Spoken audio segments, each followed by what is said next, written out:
بنی اسرائیلو تذکره روانه وه چې جرمونه په جرمونه به یې کول. حضور پاک ورته وایي وی په هغه پیغمبر زما د امت ایمان دی چې کم پیغمبر ستاسو په موجودګۍ کې و یا تاسو له کتاب وروړی و خو چې نوې شریعت راشي نو رستنی شریعت منسوخ شي چې کم حکم په دویم شریعت کې پاتې په هغې عمل کیږي. اوس تورات زبور انجیل د دې حکمونه الله منسوخ کړي دي خو چې کم حکم د تورات په قرآن کې دی نو په هغې باندې عمل کیږي. خو په هغې کې یو مختصر تذکره به کېده او قرآن د هغې جامع معنی مثال دی. اوس مثلا په تورات کې د څه خاص شیزونو ذکر شوی دی په هغې کې رب ذوالجلال فرمایي چې فحاشي مه کوئ مطلب زنا مه کوئ زنا نه ځان وساتئ. اصل سبب چې کوم دی نو زنا نه ده.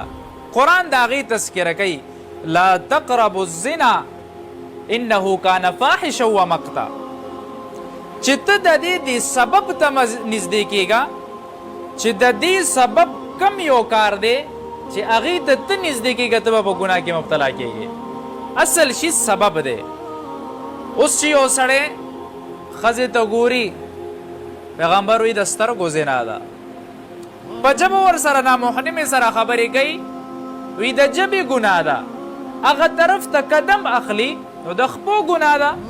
نو اصل شي قرآن چې ذکر کوي نو هغه وی سبب فحش دی د زنا او په فحش کې اولنې جز چې کوم دی بې حیایي ده چې دې سره به انسان بې حیا شي.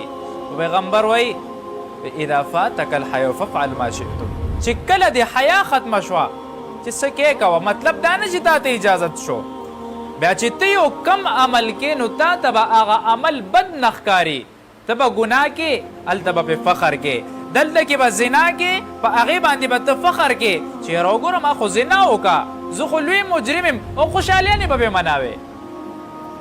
اسلام چې کله د یو خبرې تعلیم ورکوي نو په هغې کې د هر یو خبرې ډېر لوی کردار وي. نو د قرآن حکم یو عجیبه حکم دی په دې کې چې لا تقربوا الزنا انه کان فاحشا و مقتا دا به تا رسوا کی په رسوایۍ لاره باندې به روان شي. نو اصل شیز په دې کې حیا ده اصل شیز په دې کې پرده ده د هغې سبب چې جوړېږي نو بیا ښځه جوړېږي.